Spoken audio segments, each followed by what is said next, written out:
Okay. Boker Tov. Boker Tov. Rami, good to see you back. Missed you yesterday, and I reported to your mother who came over last night that you had missed. So you're still being taken care of here. Okay. We were babysitting one of my told her you missed yesterday. My niece, we were babysitting. Okay, good. But it's good to it's good. I think she told us that. It's good to know when you're missed, It's good to know. Today we learned for a four shleim for Yosef ben Chaim Michal and Elazar ben Uma and Kurt's great-granddaughter Abigail Brindle Bas Shira Ella, who's having surgery this morning. She should go well and she should have a four shleima. Right from the top of Samach Tes Samad Aleph. Today's stop Samach Tes Samad Aleph, right from the top of the page. Tole Rav LeRebbe Ben Yechite.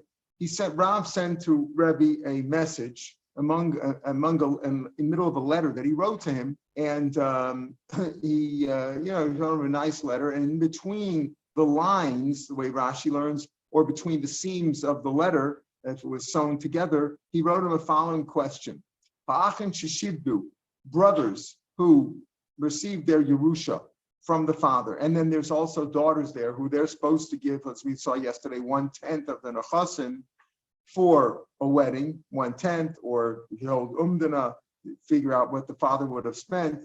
And they took those nechasim and they, let's say they sold them off, or they used them as a mortgage for something else. Farshim asked him, why did he write it between the lines? Why did he write the question between the lines of a letter, as if like hiding it in there? Could be that it was before the time that you were allowed to write down Torah Shabbal Peh. Torah Shabbal Peh originally was supposed to be oral. That's why Torah Shabbal Peh, you're not supposed to write it down, and Torah Shabbal Peh, you're not supposed to say it orally. So later on, they were matra because everything was being forgotten. So at that time, maybe you still weren't allowed to write it down. So they wrote it down like in sort of a shinui. Anyway, he wrote this question to Rebbe. What happens if they're meshambed and chasim? They're meshambed them. Well, can you you take them out of the shibud in order to pay for the weddings of the girls, their sisters? So Yasser Rav Chia happened to be sitting in front of Rebbe when the question came forth. Amr Lei says, Machro Mashkano. Is he talking about, when Rav asked the question, was he asking about they were sold, the brothers sold the property, or they mortgaged it? Amr Lei, my nafkamina, bein Machro, bein Mashkano, but whether it doesn't make any difference whether it was sold or whether it was mortgaged, Motzin Leparnasa, you can remove it from the mortgage, as you could take it away because they have the rights, as we said, the father. We assume it's a tikanos for Rabbanan that the father wants to marry off his kids, give them a dowry, marry off the daughters, give them a dowry. So whether it was sold or whether it was mortgaged, either way, but not for feeding, not for the regular food that he's responsible to give them as part of the Tanai Ksuba. As we saw yesterday, the Parnas is not the Tanai Ksuba, it's not written in the Ksuba, it's just a general halacha Rabbanan. So for Parnasa we do, because that's usually a fixed amount, and he knew that those part of his assets are going to go for the girls' dowries. But for Mazonos, which is not clear, it's not known exactly how much loss, so Lukuchos can't guard themselves from that. The people who are buying the property or using it or taking it as a mortgage cannot protect themselves from that, so that we don't take it out from them for Mazonos.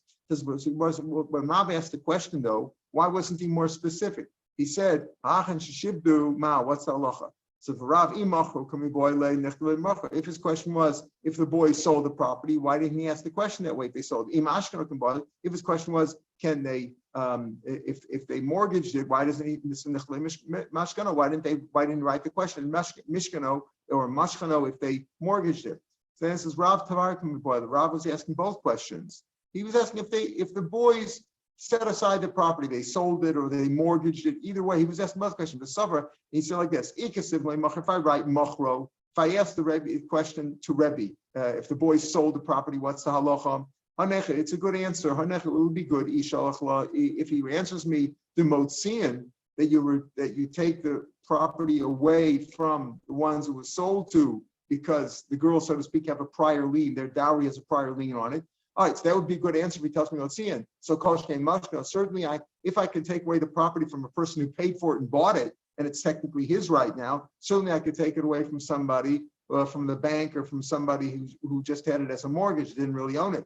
But he shalach li ein motziin. But if he tells me, if I ask the question, if it's sold, and the answer is no, you can't take it from them, akati mashkan, well, I'll still say, okay, I can still ask that question. Maybe if it was sold, maybe then you can't take it away from them. But if it was just mortgaged, maybe I could, so I won't know the answer. So I'd rather ask the question stam. In other words, to include both cases, whether it's sold or mortgaged. Similarly, if I ask him the question, I say, if the boys mortgage the property, and if the answer of Rebbe is no, you can't take it. If it was mashkin, you can't take it away from them, from the person that was mortgaged to, the bank or the lender, whatever. So koshke machar certainly was sold to the guy. But but if he answers me, you do take it away from a person that was mortgaged to, I might still say, what about if it was sold?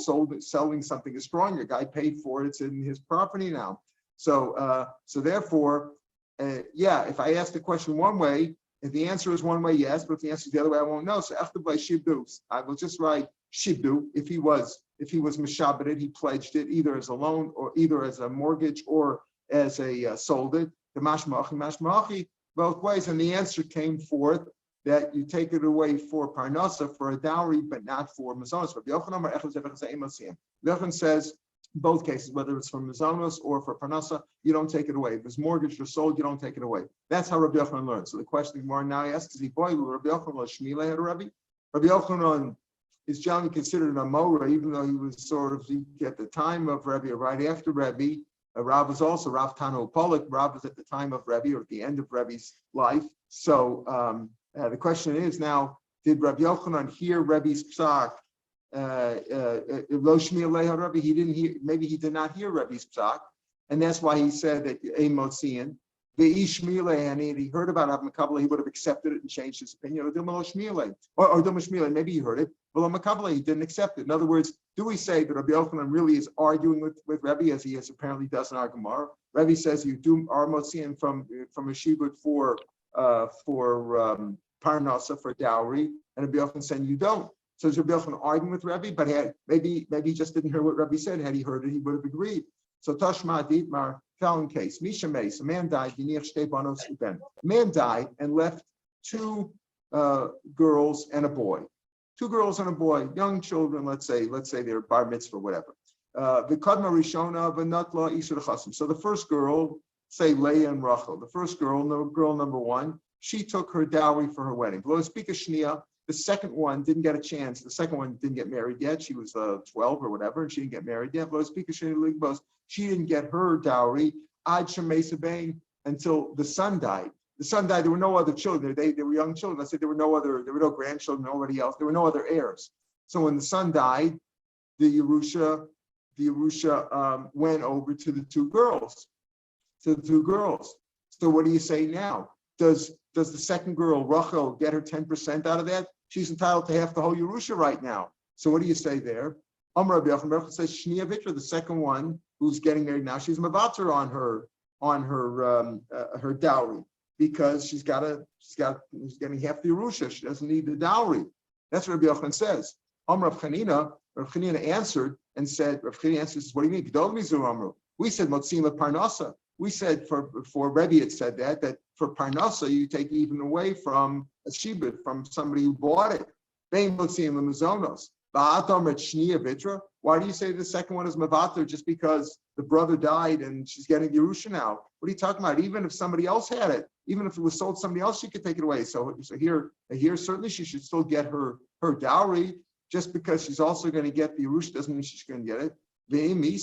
If it's true, that he hadn't heard about it, so namely manamra. If Rabbi Yochanan had not heard that memra that says Motziim leparnasa, which was Rebbe's memra, if he hadn't heard about it, and that's why he disagreed because he hadn't heard Rebbe's psak, namely manam, he should say, wait, who says that? It says you say Amru, they said Motziim leparnasa. Who says that? Elamai must be that he did hear about it. Presumably he did hear about it, but he disagreed. So that was the argument. That was the discussion over here. Maybe through this he hadn't heard about it. He would have accepted it. Over here it's different. Rabbi Yochanan said because she's getting so much money anyway. She's getting half the Yerusha. She doesn't need the dowry. Why should she get 10%? She's going to get 50% of whatever's remaining there. In other words, normally she would get 10% of the remaining 90%. Now she's getting 50% of the remaining 9%. So maybe here, since there's so much profit, she doesn't need it. But maybe he hadn't heard about it. Don't assume that he heard about it and he's still arguing over here. Shows you that he disagrees. No, maybe he hadn't heard about it. But the reason over here why he felt differently is not because he disagrees with Rebbe, but simply because over here she's got a lot of money. Let's say she found some diamonds in the street. Was also a lot of money. What kind of as far as that? Just because she's wealthy or she has money, you're not going to give her a tenth of the chasam. She's still entitled to her dowry. So therefore, Rav Meir said to Rav Ashi, that's not an answer just because she has a lot of money. If you're entitled to it, you're entitled to it. So presumably he had heard about Rebbe's halacha and he disagreed. I'm talking about she's getting a lot of profit from the assets, from the estate. I'm not talking about if she finds something in the street and becomes wealthy, or she invested in the stock market and made a lot of money. I'm talking about if I'm saying that she's mavater on her dowry because she's getting, why should she get 10% of the estate? She's going to get 50% of the estate, maybe because of that. Therefore, at the end of the day, it's not clear whether Rabbi Yochanan disagrees with Rebbe, or he hadn't heard Rebbe said that maybe had he heard about it, he would have agreed. And therefore, the Mefarshim say it's better to say, should you say something is a machlokas or it's not a machlokas? Better say it's not a machlokas. We assume that Rabbi Yochanan doesn't really disagree with Rebbe, but over here it's different because she's getting half the estate anyway. Amar Meimar. We're in the third of the wide lines. Amar Meimar. Basio Reshes Habe. This halacha that we say that a daughter's entitled to a dowry, 10% or whatever the father would have given, or whatever is proper to give from the assets. We saw three different opinions yesterday. Meimar says, what kind of halacha does she have? Is she's considered an heir, an heiress? Let's call it, be more specific. Is she considered an heiress? In what sense? We'll see. Yoreshes Habe, and therefore she's not like a Baal Chov. The difference is if she's a Yoreshes, she's entitled to take the money from the estate, and she could take 10% of whatever part of the estate she wants. If you're a Yoresh, you're entitled, if there's two brothers and they inherited everything, right? They inherited the father's estate, each is entitled to half of whatever's there. You can't say, one brother can't say to the other guy, I'll tell you what, I'll take the good property in Manhattan or in Yerushalayim, and you take the property in the desert. You can't do that. If they have, they're entitled to have, each entitled to half of everything. So does she also have that power? Is she empowered as an heiress? Yoresh Savi, is that the power that the rabbis gave her? It's of course the Rabbanan, not the Raisa. That means to say, see, is she considered like a creditor, or a creditor with a C? Is she considered a creditor, or right, that she has a lien on it, but they could pay her off? Say, a creditor, you say, I owe you $5,000. You can't say you want my property. If I give you the $5,000, I give you the $5,000. So is she a creditor, or is she an heiress? If she's an heiress, so he said, yeah. Amalei Ravashi, so Ravashi said to Meimar, you say she's an heiress. If the brothers want to pay her off with money, they can't get rid of her that way. They can't get her. Amalei, that's right. That's correct. They can't just pay her off with whatever they want. She's entitled to take her 10% or her dowry from whatever part of the Yerusha she wants. So let's say they want to give her one piece of land. Also, they can't get rid of her that way. They can't pay her off the way. Amalei, that's correct. No, she's simply a creditor. She's a creditor, and they could pay her off. And even a Meimar retracted his opinion. A Meimar started by saying she's an heiress now. How? Because we have a story. How the Kamei, I was in front of a Meimar, but also how a woman came before us, the Kamei. She was demanding her dowry from her brothers, who obviously didn't want to give it to her. And I understood her attitude. She would have accepted cash too, because that's usually what the caterer wants. They want cash. They don't want property or other assets, right? She's making a wedding over here. She wants to get married, and her husband also, or her fiance also wants cash. She would have taken cash too. The Shami Me'ach, how do I know? The Shami Me'ach heard of the brothers have become Allah. The brothers told her, if I would have money, we could pay you off with money, and she would have accepted the ishtik v'lo amarlahu v'lo midi. And a Meimar, this case came before a Meimar, didn't say anything. So it's mashma, and Meimar agreed that if the brothers want to pay her off, they can pay her off, meaning she's basically a creditor. Now that we say that she's a Baal Chov, meaning she's a creditor, who is she a creditor of? Is she a creditor of the deceased father? Right, the father left the estate. Is she a creditor of that? She's entitled to 10%, like the father owed 10% to her. The Abba, is she of the father? Oh, the Achi, or is she a creditor of her brothers? The my nafkamina. Here's the nafkamina. Here's the deal. A creditor is entitled, if he shows he's a proper creditor, he's got an IOU, is entitled to take the middle stage property. In other words, property is not the best, not the worst, without a shvua, because he's a creditor. If you're collecting from a yisomim, you can only collect from the worst property and only end with a shvua. So here's the story. If she's a creditor of the father, listen carefully, it's intuitively said, she's a creditor of the father, who is she collecting from? From the Yorshim, from the sons.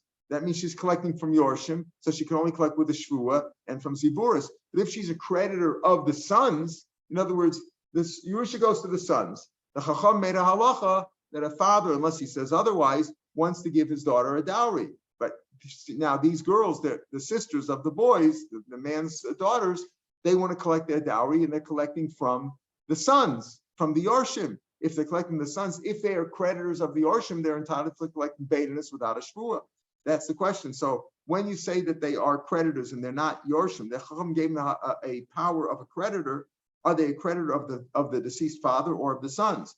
So my Toshma, the Ravina Agvela Barsi, the Ravashi, Ravina collected for the daughters of Ravashi, Mimar Bereit Ravashi. Now listen to this case very carefully. You got to look at this case. Ravashi died.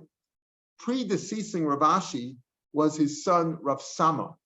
Rav Sama was one of his sons, right? Let's say he had two sons, Mar Bar Ravashi, we're going to talk about here, right? Mar Bar Ravashi, Mar Breit Ravashi, we have him very often in Shas, and we have Rav Sama, the son of Ravashi. Rav Sama died before his father Ravashi, but he also left a son, let's say, he left the grandson. So now what happened was this. Ravina collected for the daughter of Rav Ashi from her brothers, Mimar Breit Ravashi, one brother, Beinanis, B'shua B'shua. She collected Beinanis, middle property without a shvua. She got her dowry from him, right? Without a shvua. Why? Because she was collecting from her brother, and her brother she was a creditor of the brother. Mibreder of Sama, but from her nephew, Mar Baravashi's brother, who had died before the father, right? Collected from her nephew, her Ravashi's grandson, Breder Ravashi, from Rav Sam Breder Ravashi, from the son of Rav Sama, the son of Rashi, Ziburis B'shvua. Why? Because now she was collecting from the father, from Rav Sama. She was collecting from Rav Sama, and he was dead. She was collecting from her son, so therefore she was collecting from a Yoresh. And collecting from Yorshim, you collect it with a shvua. So that proves the fact that she got Beinanis from Marbei Ravashi, right? Shows that she's considered a creditor of who? Of the Yorshim, not of the grandfather who died, but of the Yorshim. By the way, this is the regular halacha. You know, if a man Rav Sama predeceased his father. So when Ravashi died, he left the son Mar Baravashi and some girls, and he left the grandson Rav Sama's son. And Rav Sama's son, the grandson, gets the same yushif, neither was a bechor as his uncle Mar Baravashi. Okay. Shalchar of Nechemia Breder of Yosef Rav Barapuni found the question. Rav Zuta, the younger Rav Zuta, from Nardor, the younger Rav Zuta from Nardor. He said like this. What happened was he knew of a case. It's like a rabbi who says, you know, he's in New York and he knows there's a case in St. Louis. So he sent to the rabbi in St. Louis, you know, I know you're going to have this case. This girl's over there in St. Louis. Please handle it accordingly. You know, one rabbi to another. So Rav Nechemia, the son of Yosef, sent to Rabbi Barapuna Zutim Nardor, when this woman comes before you and she wants her dowry from the estate, I know the case is in front of you in your town. Agva Isun Chasim, you should collect for her, you know, you should give her a letter, you know, pay her off the 10%. Afilu mitzrabula, you collect that from the chasim shabadim, from basically from karka. Itzrabula is the base of the mill. In other words, that's also considered karka. You can collect it from whatever they have, even from the base of the mill. When I was at the yeshiva of Rav Kana, the basic. They even collected from rents. Right? They had property that they rented out, because since the property is real estate and they're renting it out, that's like a income from the karka. That's also even collected. You could even collect for the dowry from that. That's also considered like karka. A strange story. Rav Anan sent to Rav Huna this question. Huna Chavrin, Huna, my colleague. First of all, he didn't address him as rabbi. He addressed him by his first name. Huna, my colleague. Shalom, peace be to you. I also have a case. There's a lady going to come before you in your town. Collect for the 10%. This lady's coming to you. Huna, my colleague, I'm writing this to you. Dear Huna, this lady comes for you. Make sure you get her the 10% because she's a legitimate dowry seeker, from her father's estate. Haviyasa Rav Sheshes Kamei. Rav Sheshes was sitting in front of Rav Huna when this case came before Rav Huna. Rav Huna got upset by the common language that he was addressed by Rav Anan. Huna, you're calling me like Huna, my buddy. Sheshes is sitting there. Amalei. So Rav Huna said to Rav Sheshes, go answer this Rav Anan. Amalei, Zil Amalei. Go tell him as follows. And repeat after me. Uvishamta Yehei Mandalo Amalei. And you should be put in Chayrim. You'll be excommunicated. I'm putting you in Chayrim if you don't repeat exactly my words to him. You're going to be afraid to say that what I'm going to tell you right now. But what I'm telling you right now is a quote, unquote. You have to repeat those words to him. And this is what you should tell him. Shante Mandalo Amalei. Anan. You're calling me you're not addressing me as rabbi. I'm calling you anan. Like, hey boy, like when people say, when you want to say something, say, Jim, stop it. Like in a very derogatory way. He was very abusive in his language. I'm like, anan. Mikarka matalfli. When you asked me this question, that you told me to give her 10% from karka or from a talmud. Like, I'm posing the question to you. Not that he didn't know the answer, but it's like he's saying you weren't specific. And then I have another question for you. Mandi Yosebe Marzicha, the one who is sitting in a house of Marzicha. We'll see what Marzicha means. Marzicha means a base ovel in a morning house. Man Yosef Be Marzicha Beresha. Who sits at the head of the table at the morning house? In the morning house, when they have a meal there for the mourners, they seat them according to their dignity. The higher people, the rabbis, the most chashuv rabbi sits at the head of the table, and the next guy sits below him. There's an order there. There's a class order. Who sits at the head of the table in a base ovel? We'll see. It's the ovel himself. That's why the question was raised. But he said, in other words, he answered him in a very derogatory way, and he was sort of facetious. What do you mean, Mekarka, Metaltman? And I have this question for you too. Azal Rav Sheshes went to Rav Hanan, shaking in his boots because he was being killed the messenger. He was afraid. Amalei says, listen, Mar Sir Rabba, you are a great rabbi. Rav Huna is also Rabbi the Rabba, and you are Rav Huna. You're the Rabbi. Was the Rebbe of my master. In other words, you are a great rabbi, and he is your rabbi. And he put in the Chayrim, Rav Huna put in the Chayrim the one who didn't say exactly the following words that I'm going to say. Mandalo Amalei. Had he not put me in Chayrim, if I wouldn't say Lavi Kamina, I wouldn't say it. But I'm going to say it because I have to say it because he put me in Chayrim otherwise. Ananana, and he repeated, Anana Mikarka Matatli, Uman Yosef Marzakresh. And done those two questions. Number one, you didn't answer my question about Karka Matatli. Number two, who sits at the head of the house, at the head of the table in the base ovel? Also, Rav Anan, Rav Anan was flabbergasted. He didn't know how to deal with this. Number one, maybe he didn't realize that he had spoken a little bit disrespectfully, but now this answer coming back, he says, he went before Marako Amalei, what does he mean by this? And Farshim say, it wasn't like he was saying Lashon Hara, he didn't know how to deal with it. Rav Huna, look what Rav Huna sent to me. Anan, like bother. He didn't even just say Anan, my chaver. He said Anan, like don't bother me. I don't even know what he's talking about. What's marzicha? I don't even know what that word means. Amalei. So Rav Huna said, Amalei, easy. Tell me the truth. Tell me in truth. This doesn't sound like Rav Huna. How did the story start out? Like the kid who came home and said to his mother, it all started when he hit me back. It all started when he hit me back. How did the story begin?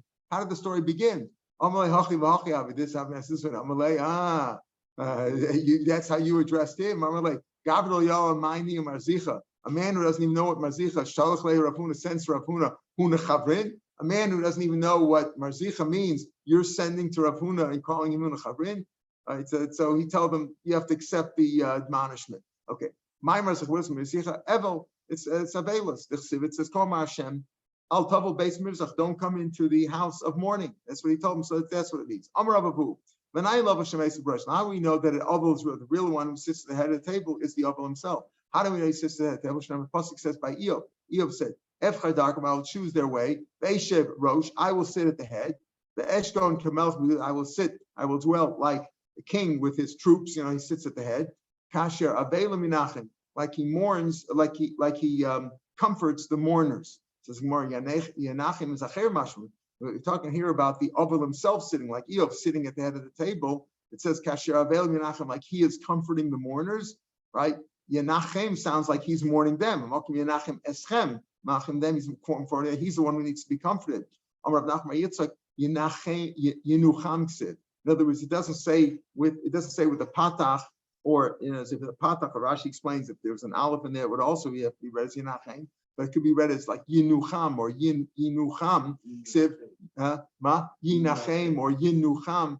Ways to learn it, like that he himself will become, as you can interpret it, Kasher Avelim Yinucham, like he will be comforted by the Avelim, or Yinachem, like he will be comforted by the Avelim. Marzut has another pasuk indicating that the Avel sits at the head of the table. It says, the Sar Mirzach Sruchim. He will move the Avelis of the Sruchim, like the spoiled ones. What does that mean? Mar V'zach, the person who is bitter and distracted because of his Avelis, Nasasar, he will be the officer. He will be this officer of the Sruchim. Rashi says that's the Gudolim, Habam and Achamo, the ones who come to comfort him. So he will sit at the head of the table. He will be the head of the ones who comfort him. Amar Hilchas of the Halacha L'Mais is Hilchas of Mekarka V'lo Metalkli. You only collect from Karka, not Metalklin. Bein Lemazone, certainly from Mazonas, as almost everybody agreed before. Bein L'Ksuba, and there was one sheet I think said even from Mazonas you collect from Karka, but almost everybody else said from Mazonas you don't collect from Metalklin. But the Halacha is you collect from Karka both for Mazonos and for Ksuba, and Bein L'Parnasa, even for the dowry. We had other opinions, like Rabbi says you collect metaltlin for everything, but no, the halacha is that you collect only from karka, not metaltlin, both for food, for the ksuba itself, and for parnasa, which is not written into the ksuba. All right, hamash lishmos. Here's what happens: a man is dying, right? A man is dying, and he wants his young daughter to be taken care of, so he gives the money to a third person, to a trustee. Hamash lishmos labito. And he says, listen, you buy a field for her, or take care of her for her nadan. You buy a field for her to buy a field, or to give her a dowry. I'm giving the money to you because I can't leave the money to her. She's a young girl. Mashas labito v'yomeres, and she says, well, Neman Balialai, I have my fiance over here. You can give the money to the fiance. He'll take care of. I trust him. We're in love. He's going to take care of me. You can give the money to my fiance. Neman Balialai. Yasash lishmash ishish biyar de Rav Meir says, don't listen to her. The trustee was given his assignment to take care of the money, make sure she gets a proper dowry. Don't give it to the son-in-law, to the prospective fiance. That's what Meir says. Rabbi Yossi Omer b'chi eino ela sada. What do you mean? If he bought the field, if the field was here already, even if there was a field here, she can't sell it herself? Why shouldn't she be able to sell it herself? And therefore, you can give it to the fiance, because if she wanted to, she could sell it herself. That's all speaking by a girl who's attained bat mitzvah, who's gedola. But she's a kana. What a kana does is not done at all. So we're not sure here what's the machlokas. Tana Rabban, we're going to see a machlokas here. The Bryce is going to expand. The same case expanded in the Bryce. If a person gives a person gave it to a trustee, meaning for his son-in-law, but he didn't want to give the money to the son-in-law. He gave it to a third person who he trusts. Likach man sada, to buy a field labito for his daughter. Give it to my husband, he'll take care of it. Listen to this. This is Rav Meir.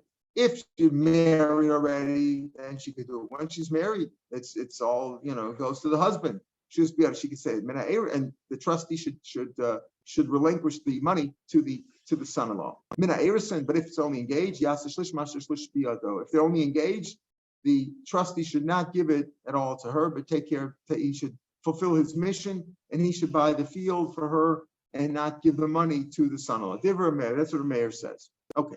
Rabbi Yossi Omer.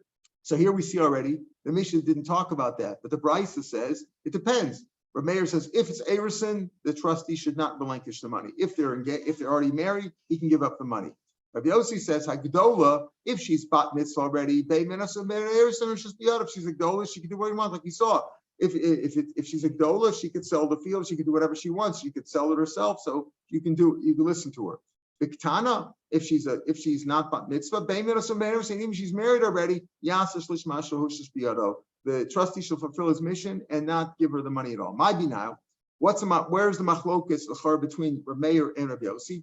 Maybe that's the difference, because Rav Yossi said if it's menasuin, right? If it's menasuin, Rav Meir said it depends if it's erison or nasuin. Erison, don't give her the money. Minasuin, give her the money. He didn't say anything about young and old, tan or not.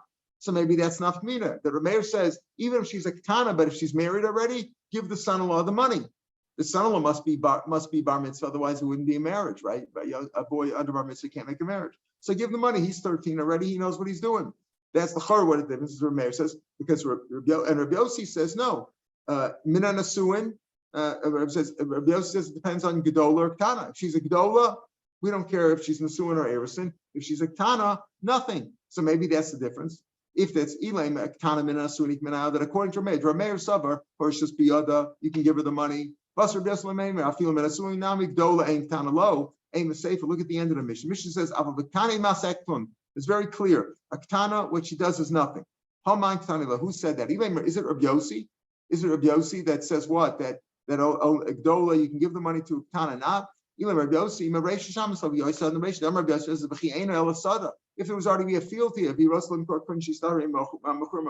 she could sell it right now. So Gedola, who is that speaking of? There was a field already here. She could sell it. Why shouldn't he give the money? Even if Trubus had bought the field, she could sell it if she wants, or give her the money. What are we speaking about? It she could sell the field herself. Only a Gedola could sell the field. Gedola the basmine ain. Town of basmine low. So we already saw Rav Yossi said before, Rav Yossi's own words, that if she had the field already, even if the trustee bought the field, she could sell it. Who are we talking about? She is obviously a Gdola, Kana cannot. So we already know that Rav Yossi holds it can only be a Gdola, not a Kana. So in the end of the mission says, Kana in Masaktum, that's not Rav Yossi, it must be El Rameiri. So it's Rameir, but Rameir says that a Kana, what she does is no good, even though Rameir apparently said at the beginning of the Brisa, if she's married, she can do what she wants. If she's not married, if she's only Everson, you can't. But here Rav Meir is adding on saying, no, a katana, even if she's married, cannot. This is what you mean in Rav Meir. When must the trustee fulfill his mission? Only Meirison of Manasuin or just Biota. But even then, even Manasuin, Medvar Mumidol of Kana a Masak Takum, Ella Gedola Mena Erison Nipinai. What's the machlok between Rav Meir and Rav Yossi? A Gedola Mena Erison. Why? Because Rav Yossi says, is she a Gedola? Yes. Is she a Ketana? No. Right? So Rav Yossi says, even if it's only Erison, but if she's a Gedola, she could sell it. Whereas Rav Meir says, no, only Mina Nasuin and not Mina Erison, and even Mina Nasuin is only Nasuin. So the Nafkamina would be a Gedola Mina Erison. According to Meir, she could not be, you don't give her the money. You don't give the son-in-law the money. If it's Gedola Mina Erison, according to Rav Yossi, Gedola you do, even Mina Erison. Itmar. Rav Yudam Rishmuel Lach Rav Yossi is Lach Rav Yossi, meaning that Gedol Mena Erison, you do give her the money. Rav Nachman Halacha Krameh. Lachas Krameh that no, we never give her the money unless it's Minasuin, unless they're married and she's a Gedola.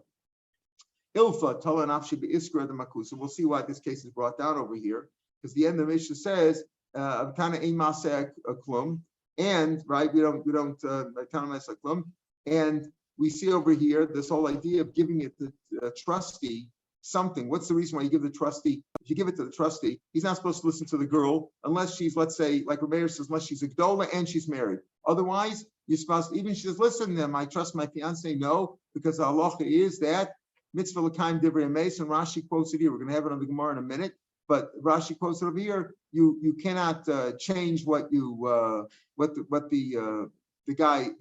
father had said. Because mitzvah l'kaim divrei emes, Rashi says it over here. Right? Which Rashi is it? Yeah, in the Mishnah or the Brisa. You're talking about Rashi, right? Oh, Rashi, yeah. Rashi. Okay, Rashi's in the bright side. I saw it somewhere. Yeah. Right. This is what kind of mess. Okay, so Rashi says there, right? Rashi says that he's really quoting the Gemara. The Gemara's going to miss what kind of mess.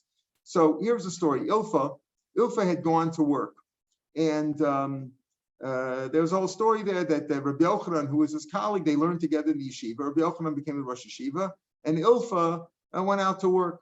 So they said to Ilfa came home one day and they said, had you been in yeshiva, you stayed in yeshiva, you could have been the Rosh Yeshiva today, Okay, that was considered an honor, right? You could have been Rosh Yeshiva. He says, I can learn as good as him even if I didn't stay in the yeshiva. So what he said, Ilfa told Nafshabi Iskra de Makusa, he hung himself up from the mast of the sail of a ship, the mast that held up the sail of the ship. He held himself on top. Amr, Ika, the Asi, the Amrli Milsa, the Bay Rav Shapiro Rav Shapiro and Rav were the authoritative editors of the Brises.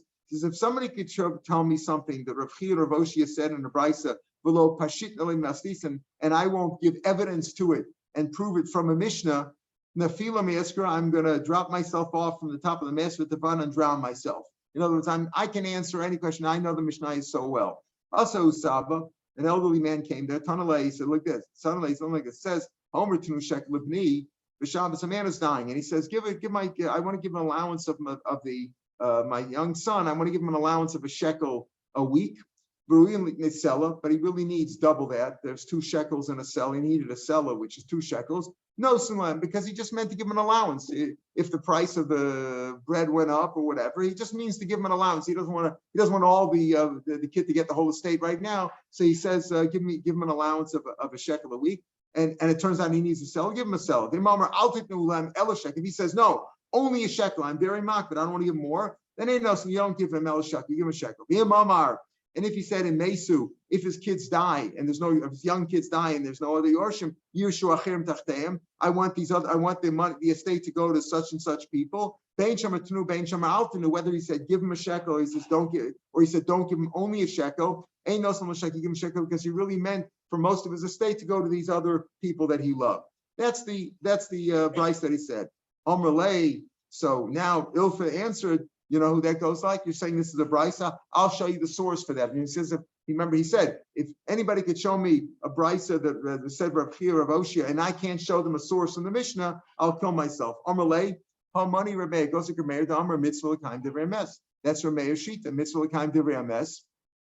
And right, and that's a sheet of Rav Meir that says you have to listen to the trustee. The trustee has to listen to the father. Amr Chisam Mokbe Hilchasa. The halacha though is bein shamar tnu, bein shamar altinu, no slam kol tzarchim. The truth is, whether he said give him a shekel, he said only give him a shekel. You have to give him whatever they need. Why? Why is that? The Gemara says why? Hakaim lanoch gekurmei. You just said the halacha gekurmei dar mitzvah kaim divrei mes. That you haven't kaim mes, and the mes said al titnu. Don't give my kids only a shekel a week. So why shouldn't you be kaim his words? And Gemara says hani milig melechmer. That's by other things. By other things, you're supposed to listen to him. But the truth is, the father here wanted them. If they need a cellar, give them a cellar. He really wanted it. The reason he said it this way, only give them a shekel, he wanted to encourage them. In what sense? Rashi says that they should go make a living. They should look for their food. They shouldn't eat too much. In other words, he wanted them to be economical. He don't want to say give them the whole estate, then they'll blow the whole thing in no time. Somebody will come over and tell them you have to invest and buy this and buy that. People are always descend on Yorshim, or people who won the lottery, or people who came to a lot of money. There's all kinds of vultures out there.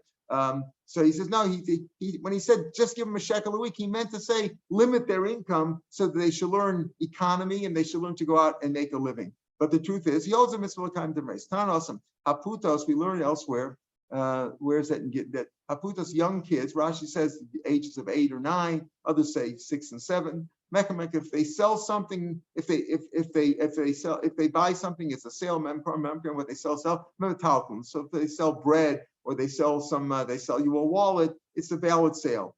Young kids, not karka, just metalkum. That's only if there's no apotropos, no guardian who's supposed to take care of their needs. But if there's not Petrupus, then not allowed to do anything. So more mimai. How do we know that? Midiktani ain't Masa Ektana Klum. Because it says in our Mishnah, what Ektana does is doesn't do anything, right? So it shows you that if there's a trustee or a guardian, what they do is nothing at all, even if it's metalton. Says more a shlish is different. Why? Because a regular guardian is there, to take care of their needs. He wants to make sure that they have food and things like that. So if they sell it themselves, it's also doing the same thing. Shlish is different because here the trustee was appointed. He was appointed specifically to buy the girl a dowry, a karka, whatever, so that to avoid the fiance messing it up.